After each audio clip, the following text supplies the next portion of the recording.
యేసుక్రీస్తు పరిశుద్ధ నామానికి మహిమ కలుగునుగాక. సజీవ వాహిని శ్రోతలందరికీ మన ప్రభువును రక్షకుడైన యేసుక్రీస్తు నామంలో శుభములు తెలియజేస్తున్నాను. బాప్తిస్మము అనేటువంటి మన యొక్క పాఠ్యభాగము 13 భాగాలుగా అధ్యయనం చేద్దాం. మొదటి భాగంలో బాప్తిస్మము ఎందుకు ప్రాముఖ్యము అనే అంశాన్ని ధ్యానం చేసుకుందాం. యేసుక్రీస్తు శిష్యునిగా ఉండాలంటే ప్రప్రథమంగా బాప్తిస్మము అత్యంత ప్రాముఖ్యమని పరిశుద్ధ గ్రంథం తెలియజేస్తుంది. పాత నిబంధన కాలంలో బాప్తిస్మము అనే అంశం లేదు. పాత నిబంధన గ్రంథంలో ఉన్నది, క్రొత్త నిబంధనలో లేనిది సున్నతి. క్రొత్త నిబంధనలో ఉన్నది, పాత నిబంధనలో లేనిది బాప్తిస్మము.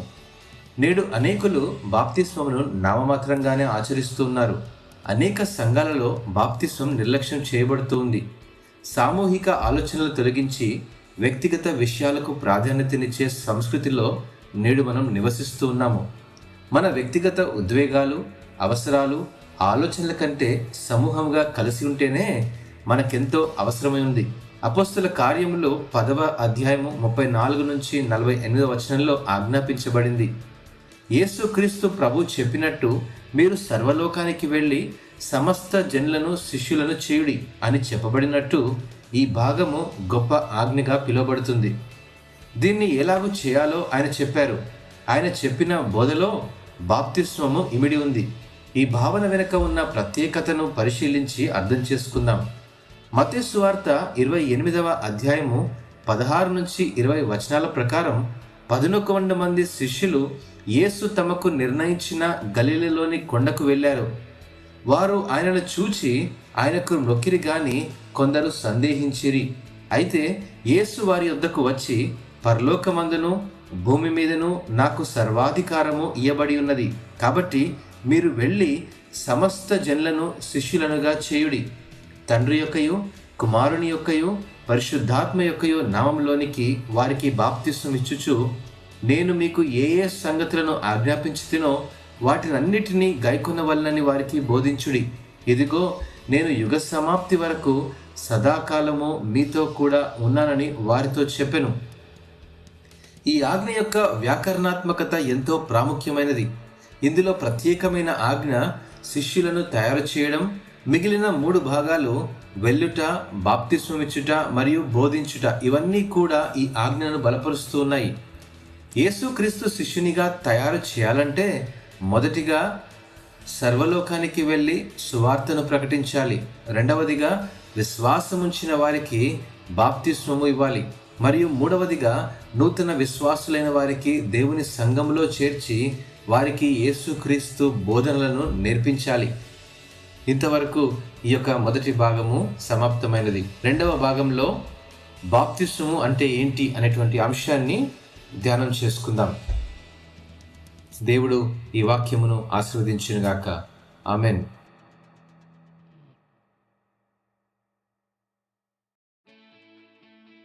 యేసుక్రీస్తు పరిశుద్ధ నామానికి మహిమ కలుగునుగాక. సజీవాహిని శ్రోతలందరికీ మరొకసారి శుభములు తెలియజేస్తున్నాను. బాప్తిస్మము అనేటువంటి మన యొక్క పాఠ్యభాగంలో రెండవ భాగాన్ని అధ్యయనం చేసుకుందాం. బాప్తిస్మము అనగా ఏంటి? బాప్తిస్మము అనే పదం గ్రీకు భాషలో మునుగుట, ఇమ్మర్స్ లేదా ముంచుట, డిప్ అని అర్థం. నీళ్లలో వ్యక్తిగతంగా ముంచే ప్రక్రియే బాప్తిస్మము. ఇది ఒక గుర్తు. ఒక వ్యక్తి యేసుక్రీస్తు సువార్తను అంగీకరించాడు అనుటకు రుజువు, మరియు వారి నూతన జీవన విధానంలో గుర్తించబడడానికి కూడా గుర్తుగా ఉంటుంది. బహిరంగంగా ఆ వ్యక్తి తన జీవితం క్రీస్తు వైపు నడిపిస్తున్నాడన్న సంగతులకు బాప్తిస్మము సూచనగా ఉందండి. ఈ యొక్క క్రొత్త పాత నిబంధనలో ఉన్నటువంటి ఒక వ్యత్యాసాన్ని మనం జాగ్రత్తగా గమనిద్దాం. అబ్రహాముతో దేవుడు చేసినటువంటి ఒక నిబంధన, నాకును నీకును నీ తర్వాత నీ సంతతికి నీ మధ్య మీరు గైకొనవలసిన నా నిబంధన ఏదనగా మీలో ప్రతి మగవాడును సున్నతి పొందవలనని. అయితే క్రొత్త నిబంధన గ్రంథంలో అపోస్తలుడైన పౌలు గారు సున్నతి పొందుటయందు ఏమీ లేదు, సున్నతి పొందకపోవటయందు ఏమీ లేదు అని అంటున్నారు. అది దేవుడు పెట్టిన నిబంధనను మీరినట్లు అవుతుందా? ఆలోచన చేద్దాం. ఇక్కడ దేవుడు నీ సంతతి అనే మాట కూడా చెబుతున్నారు. ధర్మశాస్త్ర సంబంధులు వారసులైన ఎడల విశ్వాసము వ్యర్థమగును, వాగ్దానము నిరర్ధకమగును అంటూ రోమీయులకు రాసిన పత్రిక 4:14 వివరిస్తూ ఉన్నారు అపొస్తలుడైన పౌలు. మనం పిల్లలమైతే వారసులము, అనగా దేవుని వారసులము, క్రీస్తుతో కూడా మహిమ పొందుటకు ఆయనతో శ్రమపడిన ఎడల క్రీస్తుతోడి వారసులమని రోమీయులకు రాసిన పత్రిక 8:17 అంటున్నారు. అనగా మనము క్రొత్త నిబంధన సంబంధ వారసులమే గాని పాత నిబంధన ఆచారములకు వారసులము కాము అని భావన. ధర్మశాస్త్ర సంబంధమైన నిబంధనలో పురుషుడు మాత్రమే ప్రతిష్ఠ చేయబడుచుండగా, నూతన నిబంధన విషయంలోకి వస్తే స్త్రీ పురుషులిద్దరినీ పరిశుద్ధపరుస్తూ ఉంది. పాత నిబంధన నియమము శరీర సంబంధమై దేవుని కట్టడలను తప్పక అనుసరించేదిగా ఉండగా, నూతన నిబంధన నియమము దేవుని కుమారుడైన క్రీస్తును అనుసరించేదిగా ఉండి ఆయన మరణ, భూస్థాపన, పునరుద్ధానములలో పాలిభాగస్తులుగాను పరలోక వారసులుగాను చేస్తుందండి. రోమీయులకు రాసిన పత్రిక 8:17 ప్రకారం మనము పిల్లలమైతే వారసులము, అనగా దేవుని వారసులము మరియు క్రీస్తుతోడి వారసులము. అయితే క్రొత్త నిబంధన క్రైస్తవునికి ఒక నియమముగా ఇక్కడ కనబడుతుందండి. ఏదనగా క్రీస్తుతో కూడా మహిమ పొందుటకు ఆయనతో శ్రమపడిన ఎడల యేసు ప్రభు అననీయకు కనబడి అపొస్తలుడైన పౌలు గారి గురించి చెబుతూ, అతడు నా నామం భరించాలి, నా నామము కొరకు శ్రమలు అనుభవించాలి అని చెప్పినట్లు అపొస్తలుల కార్యములు 9:15-16 ప్రకారం మనం చదువుతున్నాము. అయితే అప్పుడే అతడు బాప్తిస్మం పొందినట్లు అపొస్తలుల కార్యములు 9:18 వ్రాయబడి ఉంది. క్రీస్తుతో శ్రమపడుటకు బాప్తిస్మము ఒక ప్రామాణిక సూచనగా ఇక్కడ కనబడుతుందని మనం గ్రహించాలి. ఇంతటితో 2వ భాగం సమాప్తమండి. 3వ భాగాన్ని యేసు క్రీస్తు వారు ఎటువంటి బాప్తిస్మం పొందారు తర్వాయి భాగంలో ధ్యానం చేసుకుందాం. దేవుడు ఈ యొక్క వాక్యమును ఆశీర్వదించునుగాక. ఆమెన్.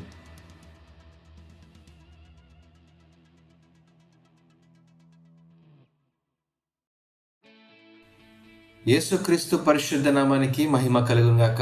సజీవాహిని ఈ యొక్క బాప్తిస్మం అనేటువంటి పాఠ్య భాగాన్ని వింటున్న ప్రతి ఒక్కరికి యేసుక్రీస్తు నామంలో మీ అందరికీ శుభములు తెలియజేస్తున్నాను.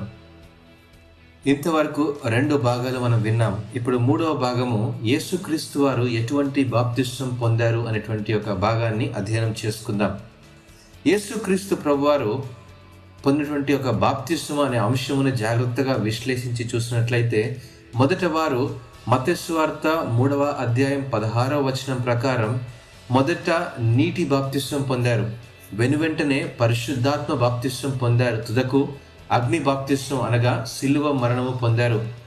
బాప్తిస్మం ఇచ్చి యోహాను గారు, నేను ఆయనను ఎరగనైతిని గాని నీళ్లలో బాప్తిస్మం ఇచ్చుటకు నన్ను పంపినవాడు నీవెవని మీద ఆత్మ దిగివచ్చి నిలుచుట చూచితివో ఆయనే పరిశుద్ధాత్మలో బాప్తిస్మం ఇచ్చేవాడని నాతో చెప్పెనని యోహాను సువార్త 1:33 అంటున్నాడు.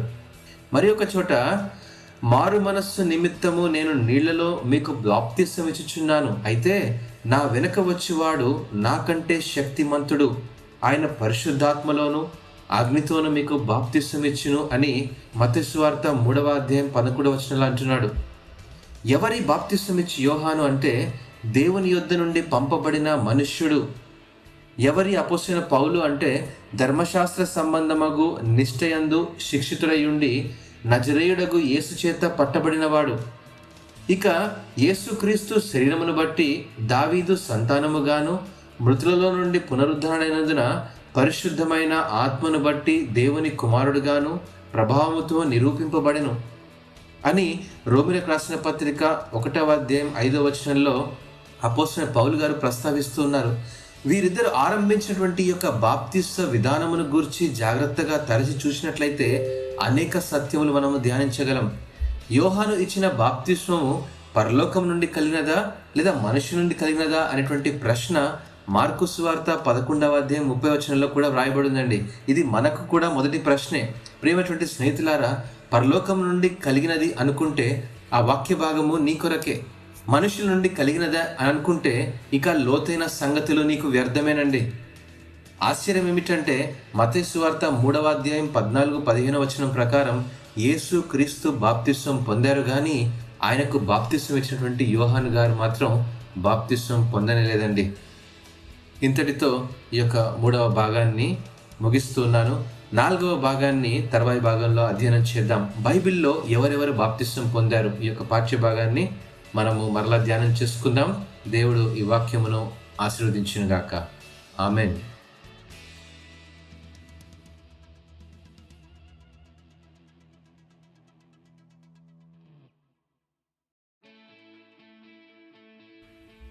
యేసుక్రీస్తు పరిశుద్ధ నామానికి మహిమ కలుగునుగాక. 3 భాగాలుగా బాప్తిస్మం అనేటువంటి పాఠ్య భాగాన్ని వింటున్న సజీవవాహిని శ్రోతలందరికీ మన ప్రభువును రక్షకుడైన యేసుక్రీస్తు నామంలో శుభములు తెలియజేస్తున్నాను. 4వ భాగము బైబిల్లో ఎవరెవరు బాప్తిస్మం పొందారు అనేటువంటి ఒక పాఠ్య భాగాన్ని ధ్యానం చేసుకుందాం. 4 సువార్తలను ధ్యానించినప్పుడు మొట్టమొదట యూదయ దేశస్థులందరూ, యెరూషలేము వారందరూ బాప్తిస్మం పొందారు అని మార్కు సువార్త 1వ అధ్యాయం 5వ వచనంలో వ్రాయబడిందండి. పరిసయ్యుల్లోనూ సద్దూకయ్యుల్లోనూ అనేకులు బాప్తిస్మం పొందవచ్చుట మత్తయి సువార్త 3:7లో మనకు కనబడుతుంది. ఆ తదుపరి అనేక భాగాలుగా మనం ధ్యానం చేస్తున్నప్పుడు యేసుక్రీస్తు ప్రభువారు బాప్తిస్మం పొందారు. మత్తయి సువార్త 3వ అధ్యాయం 16వ వచనంలో. సుంకర్లను బాప్తిస్మం పొంది వచ్చారనే సంగతి లూకా కూడా 3వ అధ్యాయం 12వ వచనంలో వ్రాస్తూ ఉన్నాడు. అయితే పరిసయ్యులు, ధర్మశాస్త్రోపదేశకులు బాప్తిస్మం పొందలేదు అనేటువంటి ఒక భాగాన్ని కూడా లూకా సువార్త 7వ అధ్యాయం 30వ వచనంలో మనం గమనించగలం. ఆరంభించిన బాప్తిస్మం ఇచ్చి యోహాను గారు యెరూషలేము వారికి, యూదయ వారికి, యోర్దాను నదీ ప్రాంతముల వారికి యోర్దాను నదిలో బాప్తిస్మం ఇవ్వనారంభించారు. అలాగే యేసుక్రీస్తు వారు మత్తయి సువార్త 3:13 ప్రకారం యోహాను గారి దగ్గరే వచ్చి బాప్తిస్మం పొందినారని వ్రాయబడింది. అక్కడ నుండి బయలు వెళ్ళినటువంటి యోహాను గారు సలీము దగ్గర ఉన్న ఐనునను స్థలమున నీళ్లు విస్తారముగా ఉండెను గనుక అక్కడ కూడా బాప్తిస్మం ఇచ్చుచూ ఉండెను. జనులు వచ్చి బాప్తిస్మం పొందారు అనేటువంటి మాట కూడా యోహాను సువార్త 3వ అధ్యాయం 23వ వచనంలో మనం గమనించగలం. అలాగే పేతురు గారు బోధించినప్పుడు అతని వాక్యం అంగీకరించినటువంటి వారు బాప్తిస్మం పొందిరి. ఆ దినమందు ఇంచుమించు 3,000 మంది ఆ సంఘంలో చేర్చబడ్డారనే సంగతి అపోస్తుల కార్యములు 2వ అధ్యాయము 41వ వచనంలో మనం గమనించగలం. యేసు ఆజ్ఞాపించిన విధంగా శిష్యుడిగా జీవించాలంటే విశ్వసించాలి, బాప్తిస్మం పొందాలి, ఆయన బోధనలను అనుసరించాలి. ఇది ఆది సంఘముల ఆచరణగా ఉంటుంది. అదే ప్రకారము ఫిలిప్పు దేవుని రాజ్యమును గూర్చియు యేసుక్రీస్తు నామమును గూర్చియు సువార్త ప్రకటించుచూ ఉండగా వారు అతన్ని నమ్మి పురుషులను స్త్రీలను బాప్తిస్మం పొందారన్న సంగతి అపోస్తుల కార్యములు 8వ అధ్యాయం 12వ వచనం మనం గమనించగలం. ఐథియోపియుల రాణి అయిన కందాకే క్రింద మంత్రి అయి ఆమె యొక్క ధనాగారం అంతటి మీదనున్న ఐథియోపియుడైన నపుంసకుడు కూడా త్రోవలో వెళ్ళుచూ ఉండగా నీళ్లున్న ఒక చోటుకి వచ్చినప్పుడు, ఇదిగో నీళ్లు, నాకు బాప్తిస్మం ఇచ్చుటకు ఆటంకమేమని అడిగినప్పుడు ఫిలిప్పు, నపుంసకుడు ఇద్దరును నీళ్ళలోకి దిగిరి అంతటా ఫిలిప్పు అతనికి బాప్తిస్మం ఇచ్చెను అనేటువంటి మాట కూడా మనము అపోస్తుల కార్యములు 8వ అధ్యాయం 36 నుంచి 38 వచనాలు మనం గమనించగలమండి. అననీయ వెళ్ళి ఆ ఇంట ప్రవేశించి పౌలు గారి మీద చేతులుంచి అప్పుడే అతని కనుల నుండి పొరల వంటివి రాలగా అనేటువంటి దృష్టి కలిగి లేచి బాప్తిస్మం పొందెను అనేటువంటి మాట మనం గమనించగలం. అపోస్తల కార్యములు 9:18లో. లూదియా అనే ఒక దైవభక్తి గల ఒక స్త్రీ, ఆమె ఇంటి వారును బాప్తిస్మం పొందారు. ఈ మాట అపోస్తల కార్యములు 16వ అధ్యాయం 15వ వచనంలో గమనించగలం. చెరసాల నాయకుడు ఆ రాత్రి ఆ గడియలోనే అతని ఇంటి వారందరితో కూడా పౌలు శీలల ద్వారా బాప్తిస్మం పొందినట్టు అపోస్తల కార్యములు 16వ అధ్యాయము 25 నుంచి 33 అనే వచనాల భాగాలు చదువుతున్నప్పుడు మనం గమనించగలం. కొరింథీయులలో అనేకులు విని విశ్వసించి బాప్తిస్మం పొందారు అనేటువంటి మాట కూడా అపోస్తల కార్యములు 18వ అధ్యాయము 8వ వచనాలు మనం గమనించగలమండి. అయితే వీరంతా ఏ వయస్కులు, ఏ సమయాల్లో, ఎంత లోతైన నీళ్ళలో బాప్తిస్మం పొందారు అనే విషయాలు మనకి ఇంకా మరుగై ఉన్నవి అనే మాట మనం గ్రహించాలి. ప్రేమటువంటి దేవుని బిడ్డలారా, బాప్తిస్మం అనేటువంటిది యేసు క్రీస్తుతో మరణానుభవం అని గమనించాలి. అప్పుడే బాప్తిస్మం యొక్క ప్రాముఖ్యత మనకు అర్థమవుతుంది. ఇంతటితో ఈ 4వ భాగము సమాప్తం. బాప్తిస్మంలోని ఇంకా మరింత లోతైనటువంటి సంగతులను రాబోయేటువంటి భాగాల్లో మనము అధ్యయనం చేద్దాం. దేవుడు ఈ వాక్యమును ఆశీర్వదించునుగాక. ఆమెన్.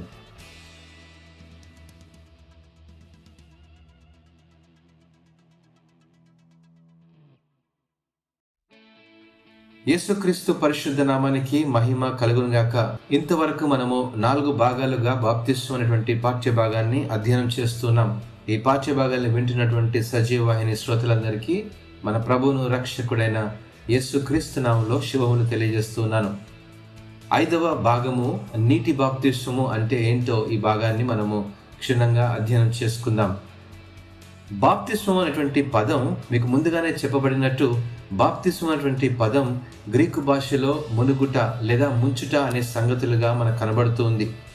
అయితే ఈ నీళ్ళలో వ్యక్తిగతంగా ముంచే ప్రక్రియే బాప్తిస్మం. ఇది ఒక గుర్తు, ఒక వ్యక్తి యేసు క్రీస్తు సువార్తను అంగీకరించాడు అనుటకు రుజువు, మరియు వారి నూతన జీవన విధానంలో గుర్తించబడడానికి కూడా గుర్తుగా కనబడుతుంది. బహిరంగంగా ఆ వ్యక్తి తన జీవితం క్రీస్తు వైపు నడిపిస్తున్నాడన్న సంగతులకు బాప్తిస్మము సూచనగా ఉంటుంది. ఉదాహరణకు, ఒక క్రైస్తవేతరుడు క్రైస్తవునిగా మారినప్పుడు ఆ వ్యక్తి నీటి బాప్తిస్మం ఖచ్చితంగా తీసుకోవాలి. ఇది ఆజ్ఞగా ఉంటుంది. యేసు ఆజ్ఞాపించిన విధంగా శిష్యుడిగా జీవించాలంటే సంపూర్ణంగా విశ్వసించాలి, బాప్తిస్మం పొందాలి, ఆయన బోధనను అనుసరించాలి. ఇది ఆది సంఘం నుండి వస్తున్నటువంటి ఆచరణ. ఈ ఆచరణ 2 విషయాలకు గుర్తు. మొదటిది, బాప్తిస్మం తీసుకునేవాడు క్రీస్తుకు మరియు ఆయన సందేశాలకు బహిరంగంగా గుర్తించబడాలి. నీటిలో మునిగి లేచుట ద్వారా క్రీస్తు మరణ పునరుద్ధానములకు గుర్తుగా ఉంటుంది. ఇక్కడ క్రొత్త జీవితము కొరకై పునరుద్ధానుడయ్యాడని అర్థం. రెండవదిగా, ఆ వ్యక్తి నూతన సమాజంలో గుర్తించబడ్డం. ఎప్పుడైతే అతడు నీటిలో నుండి బయటకు వస్తాడో ఆయన కొరకు ఎదురు చూస్తున్నటువంటి వారు అతన్ని హత్తుకోవడం వల్ల విశ్వాస సమాజంలో అనగా యేసు క్రీస్తు సార్వత్రిక సంఘంలో క్రొత్త కుటుంబంలో సభ్యుడవుతాడు. బాప్తిస్మ సాక్ష్యం లేకుండా దేవుని సంఘంలో సభ్యునిగా ఉండాలని కొంత డబ్బు చెల్లించి పొందే సభ్యత్వం స్వప్రయోజనాలకే గాని దేవునికి అది ఘనతను తెచ్చి పెట్టకపోగా క్రీస్తు సంఘంలో మనకు పాలు పంపులు లేనట్టేనని గమనించాలి. సంఘంలో నూతన జన్మ పొందిన వారితో కలిసి బహిరంగంగా గుర్తింపు పొందుటకు యేసు క్రీస్తు ద్వారా కలిగే పాప క్షమాపణ యందు విశ్వాసం ఉంచడానికి బాప్తిస్మం అనేది ప్రాముఖ్యమైనదండి. ఆ తరువాతనే నూతనంగా మారిన వ్యక్తి కుటుంబమైన సంఘంలో చేర్చబడతాడు. ఇది దేవుడు నిర్ణయించినటువంటి ప్రక్రియ. మనం దీనికి బద్ధులమై ఉన్నామని మనం గ్రహించాలి. ప్రేమైనటువంటి స్నేహితులారా, యేసు క్రీస్తును సొంత రక్షకునిగా మన తీర్మానం బాప్తిస్మంతోనే అది రుజువు అవుతుందనే సంగతి మనము గ్రహించాలి. ఈ 5వ భాగాన్ని దేవుడు ఆశీర్వదించునుగాక. 6వ భాగము నీటి బాప్తిస్మం యొక్క ప్రాముఖ్యత ఏంటో మరొక భాగంలో అధ్యయనం చేసుకుందాం. దేవుడు ఈ వాక్యమును ఆశీర్వదించునుగాక. ఆమెన్.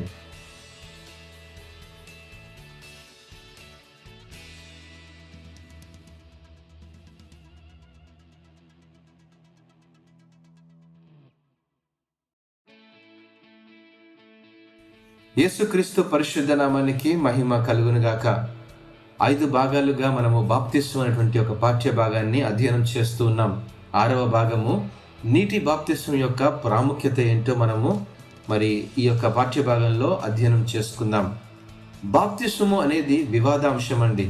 ఒక విషయం గుర్తుంచుకోవాలి, బాప్తిస్మం అనేది దేవుని సంఘం నుండి ప్రత్యేకించబడి వెలుపటికి సంబంధించినది కాదు. ఇది సంఘములో ప్రవేశించుటకు బాప్తిస్మం అనేది ఎంతో ప్రాముఖ్యమైన గుర్తు.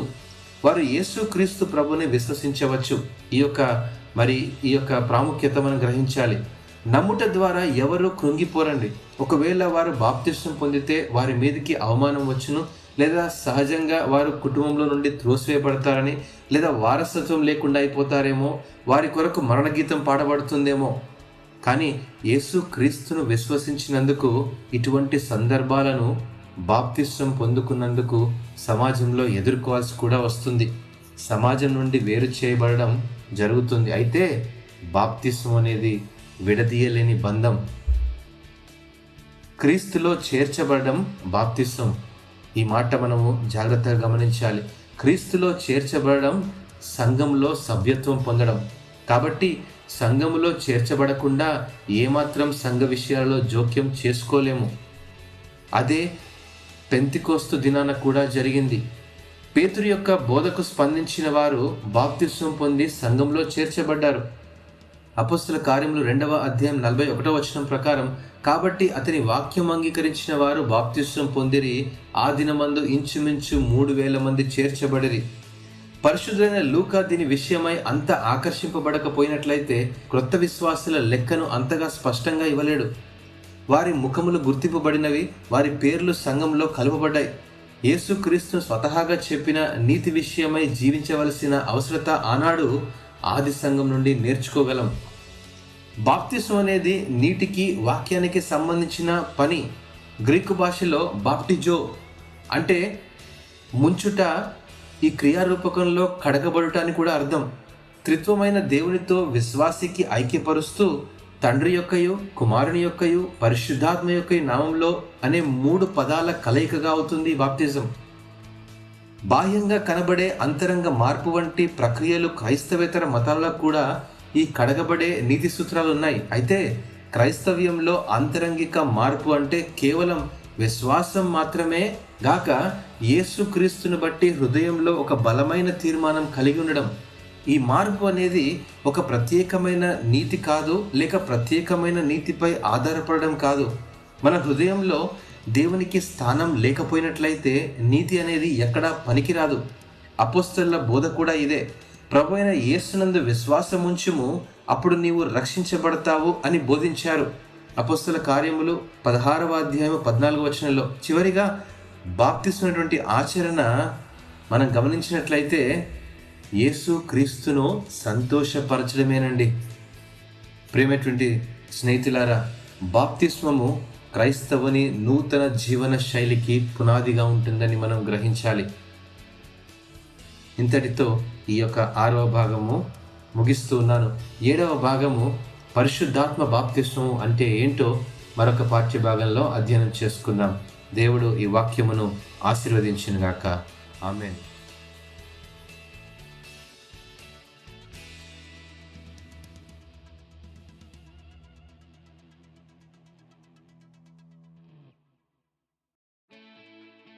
యేసుక్రీస్తు పరిశుద్ధ నామానికి మహిమ కలుగునుగాక. 6 భాగాలుగా బాప్తిస్మము అనేటువంటి ఒక పాఠ్య భాగాన్ని అధ్యయనం చేస్తూ ఉన్నాం. 7వ భాగము పరిశుద్ధాత్మ బాప్తిస్మము అంటే ఏంటో ఈ యొక్క పాఠ్య భాగంలో మీకు వివరిస్తాను, జాగ్రత్తగా గమనించండి. నీటి బాప్తిస్మం ద్వారా బహిరంగంగా మన రక్షణకు గుర్తుగా ఏర్పడి క్రీస్తు అనే సంఘంలోనికి చేర్చబడుతుంది. అయితే పరిశుద్ధాత్మ బాప్తిస్మము ఈ ప్రక్రియను పరిపూర్ణం చేస్తుందండి. అనగా నూతన విశ్వాసి క్రీస్తులో ఐక్యపరచి సహవిశ్వాసులతో అనగా క్రీస్తు శరీరంలో పాలుపంపులు కలగజేస్తుంది. పరిశుద్ధాత్మ బాప్తిస్మ అనుభవం అత్యంత ప్రాముఖ్యమైనది. అపోస్తలుడు పేతురు గారు ప్రకటింప మొదలుపెట్టినప్పుడు, మీరు మారు మనస్సు పొంది పాప క్షమాపణ నిమిత్తము ప్రతివాడు యేసు క్రీస్తు నామమున బాప్తిస్మం పొందుడి, అప్పుడు మీరు పరిశుద్ధాత్మ అను వరమును పొందుదురు అని అపోస్తలుల కార్యములు 2వ అధ్యాయం 38వ వచనంలో చెప్తున్నారు. అతని వాక్యం అంగీకరించిన వారు బాప్తిస్మం పొందిరి. ఆ దినమందు ఇంచుమించు 3,000 మంది చేర్చబడ్డారని లూకా అపోస్తలుల కార్యములు 2వ అధ్యాయం 41వ వచనంలో రచించుంచారు. ఆశ్చర్యమైన సంగతి ఏమనగా, పేతురు కైసరేలో ఉన్నప్పుడు అతని బోధ విన్న వారందరి మీదకి బాప్తిస్మం లేకున్నను మొదట వారి మీదకి పరిశుద్ధాత్మ దిగెను. ఈ మాట అపోస్తలుల కార్యములు 10వ అధ్యాయం 44 నుంచి 48 వచనాల్లో చదివినప్పుడు నాకు ఆశ్చర్యం కలుగజేసింది. ఆ తదుపరి యేసుక్రీస్తు నామమందు వారు బాప్తిస్మం పొందినట్టు మనం అక్కడ గమనించగలం. అపోల్లో కొరింథీలో మరొక ఆశ్చర్యమైన సంగతి జరిగిందండి. యోహాను మారు మనస్సు విషయమైన బాప్తిస్మం ఇచ్చినని వారికి వివరించి ఆ వెనక వచ్చిన యేసును గూర్చి బోధించి ప్రభువైన యేసు నామమున మరలా బాప్తిస్మం ఇచ్చెను అని అపోస్తలుల కార్యములు 19వ అధ్యాయం 1 నుంచి 5లో మనం గమనించగలం. అయితే అంతకుముందు వారు పరిశుద్ధాత్ముడున్నాడన్న సంగతియే మేము వినలేదని చెప్పారు. యేసును గురించి విని బాప్తిస్మం పొందిన తర్వాత పౌలు వారి మీద చేతులుంచగా పరిశుద్ధాత్మ వారి మీదకి వచ్చెను. అప్పుడు వారు భాషలతో మాట్లాడటకును ప్రవచించుటకును మొదలు పెట్టారనే సంగతి అపోస్తలుల కార్యములు 19వ అధ్యాయం 6వ వచనంలో లిఖితం చేయబడింది.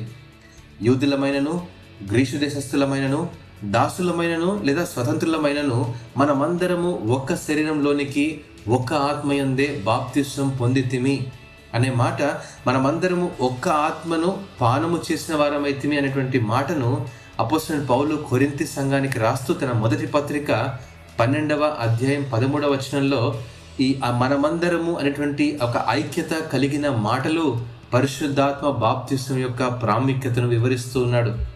ఇక్కడ ప్రాముఖ్యమైన విషయం యేసు క్రీస్తు శరీరం మరియు రక్తమునకు సాదృశ్యమైన బలలో చేవేటకు అర్హతను పొందే అనుభవాన్ని గురించి పరిశుద్ధాత్మ బాప్తిస్మం ద్వారా వివరిస్తున్నాడండి. ప్రేమటువంటి స్నేహితులారా, బాప్తిస్మానుభవం ఒక నూతన జీవితానికి ఆవిర్భావంగా ఉంటుంది. యేసు క్రీస్తు ప్రభు శరీరంలో ఆయన రక్తములో పాలు పొందడం ఒక గొప్ప అనుభవం అని మనం జ్ఞాపకం చేసుకోవాలి. ఇంతటితో 7వ భాగాన్ని ముగిస్తూ ఉన్నాను. 8వ భాగంలో పరిశుద్ధాత్మ బాప్తిస్మం యొక్క ప్రాముఖ్యత ఏంటో వివరిస్తాను.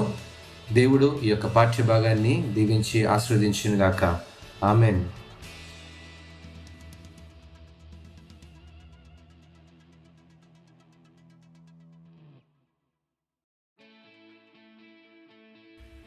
యేసుక్రీస్తు పరిశుద్ధ నామానికి మహిమ కలుగునుగాక. 7 భాగాలుగా బాప్తిస్మం అనేటువంటి పాఠ్య భాగాన్ని ధ్యానిస్తూ ఉన్నాము. 8వ భాగంలో పరిశుద్ధాత్మ బాప్తిస్మము, దాని యొక్క ప్రాముఖ్యత ఏంటో మనము ఈ యొక్క పాఠ్య భాగంలో అధ్యయనం చేద్దాం.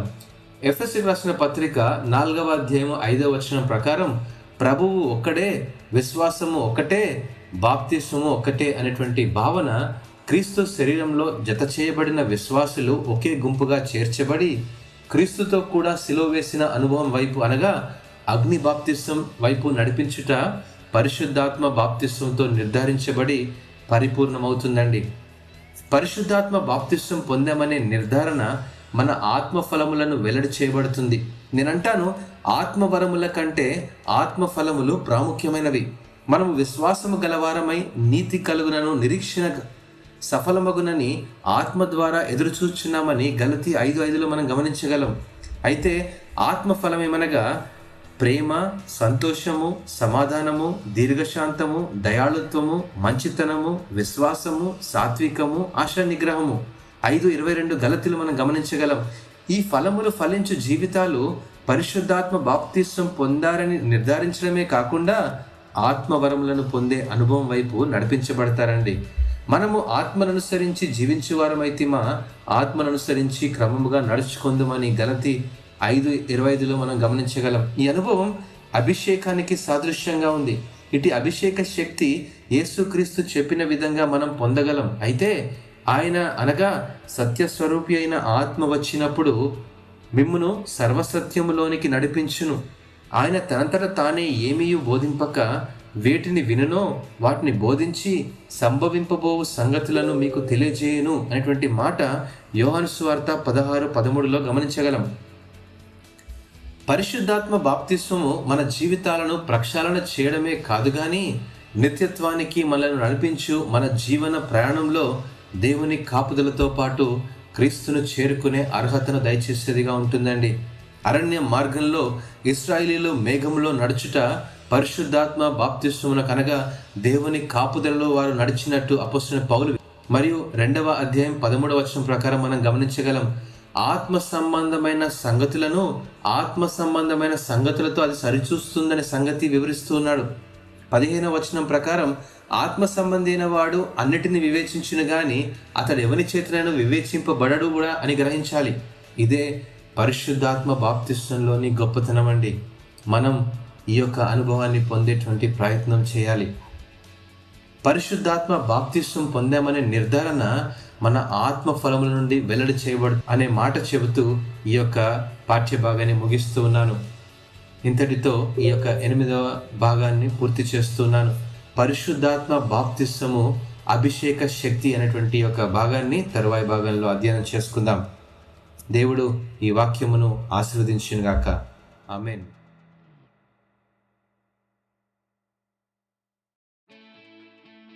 యేసుక్రీస్తు పరిశుద్ధ నామానికి మహిమ కలుగునుగాక. సజీవవాహిని శ్రోతలందరికీ మన ప్రభువును రక్షకుడైన యేసుక్రీస్తు నామంలో శుభములు తెలియజేస్తున్నాను. 8 భాగాలుగా బాప్తిస్మము అనేటువంటి పాఠ్య భాగాన్ని అధ్యయనం చేస్తూ ఉన్నాం. 9వ భాగము ఈ యొక్క పరిశుద్ధాత్మ బాప్తిస్మము అభిషేక శక్తి అనేటువంటి పాఠ్య భాగాన్ని అధ్యయనం చేసుకుందాం. అపొస్తల కార్యములో 10వ అధ్యాయము 38వ వచనంలో దేవుడు నజరేయుడైన యేసును పరిశుద్ధాత్మతోనూ శక్తితోనూ అభిషేకించెను. అభిషిక్తుడైన యేసుక్రీస్తు అపవాదిని గద్దించాడు, అపవాది చేత పీడించబడిన వారిని విడుదల చేశాడు, అనేక విధములైన రోగములను స్వస్థపరిచాడు. యేసుక్రీస్తు పొందినటువంటి యొక్క అభిషేక అనుభవాన్ని మనం కూడా పొందగలమనే నిరీక్షణ గలవరమై ఉన్నాము. అట్టి అభిషేక అనుభవంలో పరిశుద్ధాత్మ మనకు సమస్తమును బయలుపరచి సత్యమును బోధించేదిగా ఉంటుంది. సత్యస్వరూపి అయిన ఆత్మ ద్వారా సత్యమును ఎరిగిన మనం సర్వసత్యంలోనికి నడిపించే గొప్ప అనుభవాన్ని పొందగలమండి. అంతేకాకుండా మరి పేతురు రాసినటువంటి 2వ పత్రిక 1వ అధ్యాయం 3-4 వచనాల ప్రకారం దేవుని స్వభావమునందు మనం పాలివారమౌటకు తన అనుభవ జ్ఞానమును మనలో నింపి మహిమ గుణాతిశయములను బట్టి ఆయన మనకు అమూల్యములను అత్యధికములైన వాగ్దానములను గ్రహించి ఉన్నాడని గ్రహించాలి. దేవుని స్వభావం పొందుకోవడం పరిశుద్ధాత్మ బాప్తిస్మంతోనే సాధ్యం. దేవుని స్వభావం పొందుకున్న మనం ఆ శక్తి సామర్థ్యాలను వీక్షించే వారంగా కాక ఆ శక్తిని పొంది అనుభవించే వారంగా దేవుడు మనలను ఎన్నుకున్నాడన్న సంగతి గ్రహించాలి. దేవుని శక్తి మనలో పనిచేయడానికి పరిశుద్ధాత్మ చాలా అవసరం. దేవుడు విశ్వాసిలో నివసించే పరిశుద్ధాత్మ ద్వారా సమస్తాన్ని జరిగిస్తాడన్న మాట సత్యమైంది. నేనంటాను, పరిశుద్ధాత్మతోనూ శక్తితోనూ దేవుడు మనలను అభిషేకించడానికి ఏర్పరచుకొని తన స్వరక్తమిచ్చి కొన్నాడు. పరిశుద్ధ గ్రంథంలోని ప్రతి వాగ్దానాలను మన జీవితంలో నెరవేర్చడానికి పరలోక శక్తి సామర్థ్యాలను భూలోక శక్తి సామర్థ్యాలను మనలో అనుదినం నింపి మన జీవితాలకు సంబంధించిన ప్రతి వాగ్దానం నెరవేర్చబడడానికి తనదైన అభిషేక శక్తి సామర్థ్యాలను పరిశుద్ధాత్మ ద్వారా మనకు దయచేస్తూ ఉన్నాడు. రోజువారీ జీవితంలో ఏ పని చేస్తున్నా మన దేవుని స్వభావ సిద్ధమైన దేవుని శక్తిలో జీవించేటువంటి వారంగా ఉన్నామని విశ్వసించాలి. యేసుక్రీస్తు నేర్పిన అభిషేక అనుభవాన్ని మనం కూడా అలవర్చుకొని అనుదిన క్రైస్తవ జీవన శైలిలో ఇటు అభిషేక శక్తి సామర్థ్యాలను పెంపొందించుకోవాలనేటువంటి ఉద్దేశం మనం కలిగి ఉన్నప్పుడే ఈ పరిశుద్ధాత్మ బాప్తిస్మంలో గొప్ప అభిషేక శక్తిని మనం పొందగలమండి. ప్రేమటువంటి స్నేహితులారా, అంతర్గత విశ్వాసం యొక్క బాహ్య వ్యక్తీకరణ బాప్తిస్వం, పరిశుద్ధాత్మ బాప్తిస్వం అది పరిపూర్ణం చేయబడుతుందని ఈ యొక్క పాఠ్యభాగంలో మనం నేర్చుకున్నాం. ఇంతటితో 9వ భాగము మరి ముగిస్తూ ఉన్నాను.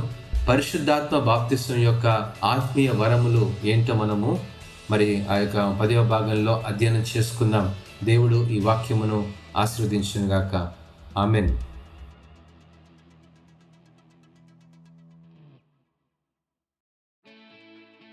యేసుక్రీస్తు పరిశుద్ధ నామానికి మహిమ కలుగునుగాక. ఇంతవరకు 9 భాగాల్లో బాప్తిస్వం అనేటువంటి పాఠ్యభాగాన్ని అధ్యయనం చేసుకున్నాం. ఈ యొక్క పాఠ్యభాగంలో 10వ భాగంగా పరిశుద్ధాత్మ బాప్తిస్వము ఆత్మీయ వరములు అనేటువంటి అంశాన్ని ధ్యానం చేసుకుందాం. యేసుక్రీస్తు ఆరోహణం అవుతున్నప్పుడు తర్వాత అతని శిష్యులకు అగపడి, అయితే పరిశుద్ధాత్మ మీ మీదకి వచ్చినప్పుడు మీరు శక్తి పొందుతారు, కాబట్టి మీరు యెరూషలేములో యూదయ సమరయ దేశాల్లో ప్రపంచమంతటా నాకు సాక్షులుగా ఉంటారు అనేటువంటి మాట అపొస్తల కార్యములు 1వ అధ్యాయం 8వ వచనంలో గమనించగలం. ఈ మాట చెప్పి ఆరోహణమయ్యాడు యేసుక్రీస్తు ప్రభు. అపొస్తల కార్యములు 2:3 ప్రకారం పెంతెకొస్తు పండుగ దినమున పరిశుద్ధాత్మ అనుభవం పొందుకున్నారు. వారిలో ఒక వినూత్నమైన వాక్శక్తి అక్కడ గమనించగలం. ఈ శక్తి ఆత్మీయ వరములకు సాదృశ్యంగా ఉంది. అంతేకాదు, ఎవరికి అర్థము కాని భాషలో లేదా శబ్దాలతో వారు మాట్లాడలేదు, కానీ ప్రతి మనుష్యుడు తన స్వభాషతో వారు మాట్లాడుట విని అపొస్తల కార్యం 2:6 ప్రకారంలో మనము ఈ యొక్క పాఠ్యభాగంలో స్పష్టంగా గమనించగలం. అదే అధ్యాయాన్ని అపొస్తల కార్యంలో 2 అధ్యాయాన్ని మనం గమనిస్తున్నప్పుడు, క్షుణ్ణంగా అధ్యయనం చేస్తున్నప్పుడు, ఈ పాఠ్యభాగాల్ని ధ్యానిస్తూ ఉన్నప్పుడు పరిశుద్ధాత్మ శక్తిని పొందుకున్న శిష్యులు ఆత్మీయ వరములను కూడా పొందుకున్నారు. ఈ వరములు ప్రవచన వరం, దర్శనాలను వివరించే వరం, యేసుక్రీస్తు నామంలో సూచక క్రియలను చేసే వరం, ఇటువంటి వరములు వారు పొందుకున్నారు. యోవేలు గ్రంథము 2వ అధ్యాయం 28వ వచనం ప్రకారం అంత్య దినములలో దేవుని ఆత్మ కుమ్మరించబడినప్పుడు ఇట్టి వరములను పొందుకుంటామనే వాగ్దానం కూడా మనకు రాయబడి ఉంది.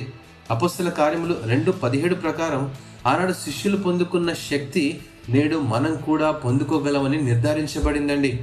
ఈ ఆత్మీయ వరములు పొందుకున్నటువంటి అనుభవం క్రీస్తును గూర్చిన సువార్తను అనేకులకు ప్రకటించుటకు సంసిద్ధులమవుతామండి. ఈ వరములు చీకటిలో ఉన్న వారిని, మరణ ఛాయలోనూ ఉన్న వారిని విడిపించి వారికి వెలుగు దయచేయగల శక్తి దానికి ఉన్నదని గమనించాలి.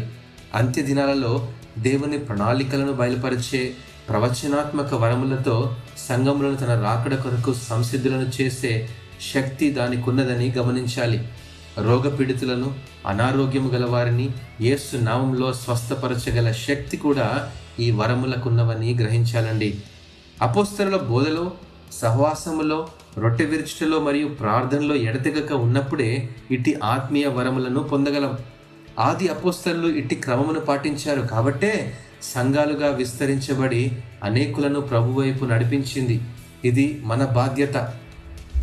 కాబట్టి ప్రేమైనటువంటి స్నేహితులారా, పరిశుద్ధంగా జీవించాలంటే మొదట దేవుని నుండి క్రొత్త జీవితాన్ని మనం పొందుకోవాలి. ఈ యొక్క క్రొత్త జీవితాన్ని పొందుకున్నామనే మాట నిర్ధారించబడడం అది బాప్తిస్వంతోనే సాధ్యమండి.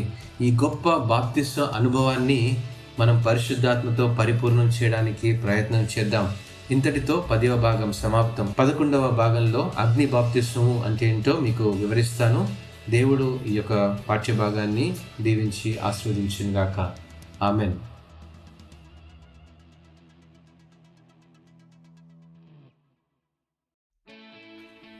యేసుక్రీస్తు పరిశుద్ధ నామానికి మహిమ కలుగునుగాక.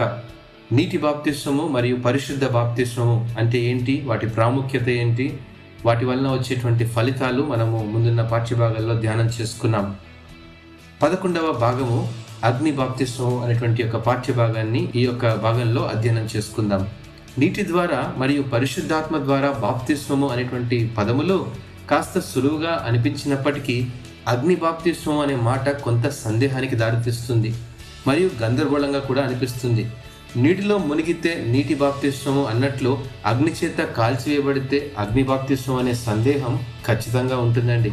అయితే అపోస్తల కార్యములు 2వ అధ్యాయంలో పెంతెకొస్తు పండుగ దినమున శిష్యులందరూ పరిశుద్ధాత్మ శక్తిని పొందుకున్న వారిపై అగ్ని జ్వాలల వంటి నాలుకలు విభాగింపబడినట్టుగా వారికి కనబడి వారిలో ఒక్కొక్కని మీద వ్రాలగా వారు ఒక వినూత్నమైన శక్తి పొందినట్లు గమనించగలం.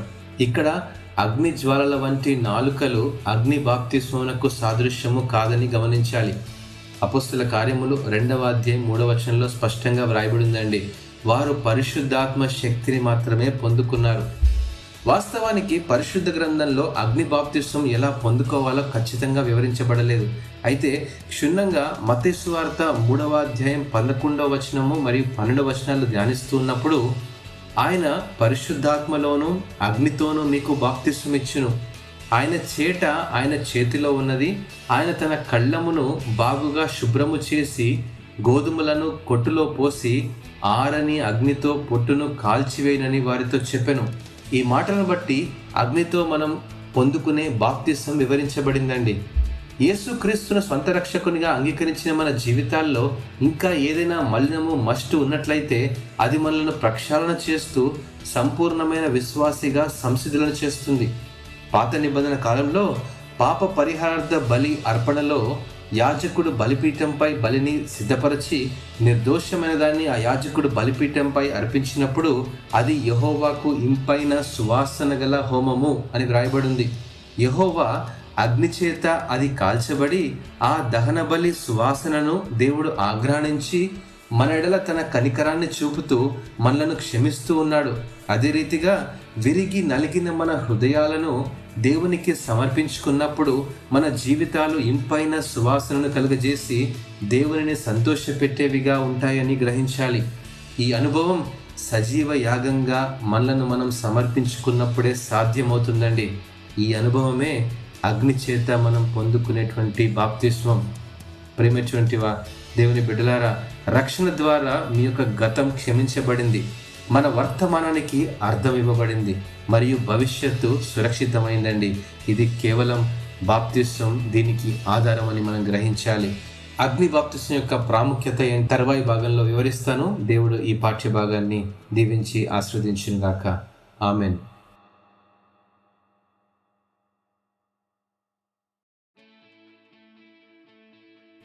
యేసుక్రీస్తు పరిశుద్ధ నామానికి మహిమ కలుగునుగాక. 11 భాగాలుగా బాప్తిస్మం అనేటువంటి పాఠ్యభాగాన్ని వింటూ ఉన్నాం. ముందున్న పాఠ్యభాగంలో అగ్ని బాప్తిస్మం అంటే ఏంటో మనము ధ్యానం చేసుకున్నాం. ఈ యొక్క పాఠ్యభాగంలో అగ్ని బాప్తిస్మం యొక్క ప్రాముఖ్యతను మనము వివరంగా ధ్యానం చేసుకుందాం. అగ్ని చేత బాప్తిస్మం పొందేటువంటి ఈ ప్రక్రియలో శ్రమల ద్వారా మన జీవితాలు పరీక్షించబడతాయి.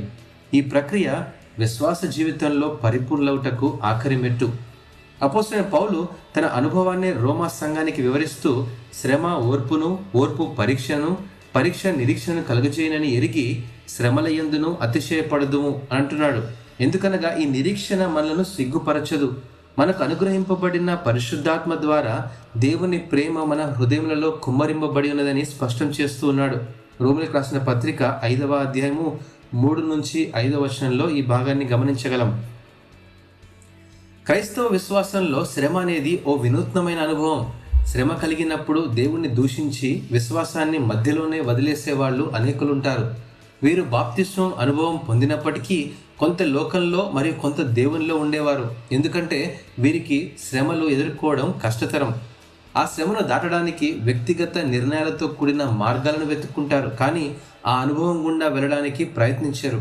అయితే ఎటువంటి శ్రమ వచ్చినా, అగ్ని వంటి శ్రమ వచ్చినా అది చివరకు మరణమైన లెక్క చేయని వాళ్ళు కొందరుంటారు. వీరే దేవునికి కావలసిన వాళ్ళు. క్రైస్తవుడు అగ్ని వంటి శ్రమల ద్వారా పరీక్షించబడతాడు. ఇదేమి వింత కాదు అని పేతురు వివరిస్తూ తన మొదటి పత్రిక 4వ అధ్యాయం 12వ వచనంలో అంటాడు, ఈ శ్రమ క్రీస్తులో మనకున్న విశ్వాసాన్ని పరీక్షించడాన్ని సూచిస్తుంది అని జ్ఞాపకం చేస్తూ ఉన్నాడు. బంగారము కొలిమిలో వేయబడినప్పుడు మలినము మస్టు అగ్నిలో కాల్చివేయబడి శుద్ధమైన మేలిమైన బంగారంగా తయారవుతుంది. అలాగే శ్రమల గుండా ప్రయాణిస్తున్నప్పుడు మన విశ్వాసము పరీక్షించబడి పరిశుద్ధమైన వారంగా రూపాంతరం పొందుతాము. అనేక రకములైన శ్రమ కొన్నిసార్లు మన చుట్టూ ఉన్న సమాజంలో బాధలు, నిందలు, అవమానాలు మరియు సామాజిక బహిష్కరణలను ఎదుర్కోవాల్సి వస్తుంది. ఈ శ్రమానుభవంలో మరణాన్ని కూడా లెక్క చేయని హతసాక్షులు క్రీస్తుకు మరింత దగ్గర చేరుకునే అనుభవాన్ని పొందుతున్నారు. ఇట్టి శ్రమలను దేవుడు మన జీవితంలో అనుమతిస్తారు. ఇది దేవుని చిత్తమండి. శ్రమలు మనలను క్రీస్తులో మరింత బలపరచడానికే గాని కృంగదీయడానికి కాదు. అగ్ని వంటి శ్రమలు చివరకు మరణానికి దారితీసిన క్రీస్తును చేరుకుంటామనే నిరీక్షను పెంపొందింపజేస్తుంది. శ్రమలో సహనం బలపరచబడాలి. అంటే క్రీస్తు మనతో ఉన్నాడనే విశ్వాసం, ఆ దేవుని సన్నిధిలో ఉన్నామనే నిశ్చయత కలుగజేస్తుంది. ఆయనతో మనం కలిగి ఉన్న సాన్నిహిత్యం మన హృదయానికి కలిగిన గాయములను, అందులోని వేదన నుండి స్వస్థత కలుగజేస్తుందని మనం గ్రహించాలి. కనుక దేవుడు మనకు కలిగే ప్రతి వేదనలోనూ, మనం పొందే ప్రతి శ్రమలోనూ మనకు తోడై ఉంటాడనే నమ్మకం మనకుంటేనే కదా విశ్వాసములో మరింత బలము పొందగలమండి. ఇటు విశ్వాసమే మనలను నీతిమంతులుగా చేస్తుంది. నీతిమంతుడుగా తీర్చబడాలంటే క్రీస్తుతో శ్రమపడిన అనుభవం కావాలండి. ఈ అనుభవమే అగ్ని బాప్తిస్మం పొందుకున్నామన్నటకు రుజువు. చివరి భాగాన్ని తరువాయి పాఠ్యభాగంలో అధ్యయనం చేసుకుందాం. బాప్తిస్మం లేకపోతే పరలోక ప్రవేశం లేదా అనేటువంటి ప్రశ్నకు సమాధానాన్ని తరువాయి భాగంలో మీకు జ్ఞాపకం చేస్తాను. దేవుడు ఈ వాక్యమును ఆశీర్వదించుగాక. ఆమెన్.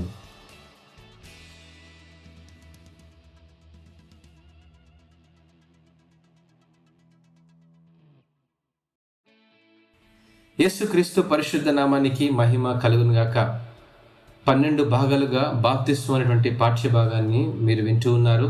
చివరి భాగము బాప్తిస్మము లేకపోతే పరలోక ప్రవేశం లేదా ఈ యొక్క ప్రశ్నకు సమాధానాన్ని ఈ యొక్క పాఠ్యభాగంలో అధ్యయనం చేసుకుందాం. బాప్తిస్మం అనేది యేసు ప్రభు ఇచ్చిన నియమాలలో ఒకటి. బాప్తిస్మం కంటే ప్రాముఖ్యమైనది మన పాపములను ఒప్పుకొని విడుదల పొందడం, యేసుక్రీస్తును స్వంత రక్షకునిగా అంగీకరించడం. ఇదే రక్షణ. క్రైస్తవ విశ్వాసానికి రక్షణ సంచకరువు లాంటిదండి. పరలోక రాజ్యం చేరాలంటే రక్షణ అనివార్యం. రక్షణ అనుభవం లేకుండా పరలోకం చేరుకోవడం అసాధ్యం. రక్షించబడిన మనం ఈ లోకంలో జీవిస్తూ ఉన్నప్పుడు ఎట్టి జీవన శైలిని కలిగి ఉండాలో యేసుక్రీస్తు ప్రభు జీవించి చూపించాడు. మనం పొందుకున్న రక్షణను బహిర్గంగా వెల్లడి చేయడం, ఒక సంఘంలో చేర్చబడి పరిశుద్ధులతో సహవాసం కలిగినుట మొదటి మెట్టుగా మనం గమనించాలి. ఇక రెండవ ప్రాముఖ్యమైనటువంటి నియమం పరిశుద్ధ బలలో పాలు పంపులు కలిగి ఉండుట. ప్రతి సంఘం ఈ క్రమమును పాటించాలని పరిశుద్ధ గ్రంథం సెలవిస్తుంది. పరిశుద్ధ బలలో పాల్గొనుట అనగా పూర్తిగా క్రీస్తును అనుసరించుటయే. ఆయన శిలువలో సైతం పాలు పంపులు పొందుటయే. క్రీస్తు వారు చూపిన ఆత్మీయ మాదిరి మనకెంతో అవసరమైనదని ఇక్కడ గమనించాలి. అది యేసు క్రీస్తు మన కొరకు ప్రతిష్ఠించినటువంటి మార్గము అనగా నూతనమైనది, జీవము గలది అని మనము గ్రహించాలి. ఈ మాటలు హెబ్రీయులకు రాసిన పత్రిక 10వ అధ్యాయము 19వ వచనంలో మనం గమనించగలమండి. జీవమార్గం అనుసరించి చూపించిన యేసుక్రీస్తు వారే బాప్తిసమిచ్చి యోహాను దగ్గరికి యోర్దాన్ నదికి రావడం మనం గమనించుకోవాలి. అంటే అప్పుడే కదా లోక పాపములను మోసుకొని పోవు దేవుని గొర్రెపిల్ల బాప్తిసం పొంది పరిశుద్ధాత్మ చేత అభిషేకించబడింది. కాబట్టి మీరు వెళ్ళి సమస్త జనులను శిష్యులుగా చేయుడి, తండ్రి యొక్కయు కుమారుని యొక్కయు పరిశుద్ధాత్మ యొక్కయు నామంలోనికి వారికి బాప్తిసం ఇయ్యండి అని మత్తయి సువార్త 28:19 వచనంలో మనం చదివిన ప్రకారం యేసుక్రీస్తు వారు నియమించినటువంటి ఆజ్ఞకు లోబడే వారంగా మనం ఉండాలి. కాబట్టి సంఘం దేన్ని కోరుతుంది. అయితే బాప్తిస్మము యేసుక్రీస్తు సంఘంలో చేర్చబడుటకు మనం పొందుకునేటువంటి అర్హత. పరలోక రాజ్యం చేరాలంటే రక్షణ ఒక్కటే మార్గం. రక్షించబడిన మనం క్రీస్తులో అనుదినం వృద్ధి చెందాలంటే సంఘంలో సహవాసం కలిగి ఉండడం అత్యంత అవసరం. చివరిగా బాప్తిసం అనే ఆచరణ మూలమేమనగా యేసు క్రీస్తు ప్రభువును సంతోషపరచడమేనండి. మరణానికి చేరువలో ఉన్నప్పుడు సిలువపై దొంగ తన పాపములను కప్పుకోక ఒప్పుకున్నాడు. రక్షణను పొందుకున్నాడు కాబట్టే బాప్తిసం లేకుండానే క్రీస్తుతో కూడా పరదేశంలో ఉండే భాగ్యాన్ని పొందుకున్నాడు. నేను ఈ లోకంలో నా ఇష్టానుసారంగా జీవించి నా జీవితపు ఆఖరి గడియల్లో పాపములను ఒప్పుకొని ఈ దొంగ వలె చివరి గడియల్లో క్రీస్తును సొంత రక్షకునిగా అంగీకరిస్తే పరలోకం చేరుకుంటాను అనే ఆలోచన కనుక మీలో ఉంటే అది అత్యంత ప్రమాదకరం అండి. అది ఎప్పటికీ సాధ్యం కాదు. రక్షణ అనుభవం లేకుండా పొందుకునే బాప్తిసం, వివాహాల కోసం పొందుకునే బాప్తిసం, తెలిసి తెలియని వయసులో పొందుకునే చిలకరింపు ఇవన్నీ పరలోక రాజ్యం చేర్చలేవు. కాబట్టి రేపేమి సంభవించినో నీకు తెలియదు గనక సమయముండగానే క్రీస్తును స్వంత రక్షకునిగా అంగీకరించుకొని రక్షణానుభవంలో మన జీవితాలను యేసు క్రీస్తు నేర్పిన జీవన శైలిని కలిగి ఉంటేనే ఆయన రాకడ ఎప్పుడు వచ్చినా ఆయనను ఎదుర్కొని ఆయనతో నిత్యత్వంలో ఉండే విశ్వాసాన్ని కలిగి ఉంటాము. ఈ విధంగా యేసు క్రీస్తు ప్రభువును సంతోషపరిచే జీవితం జీవించుటకు ప్రయత్నం చేద్దామా? దేవుడు మీ అందరినీ దీవించి ఆశీర్వదించునుగాక. ఆమెన్.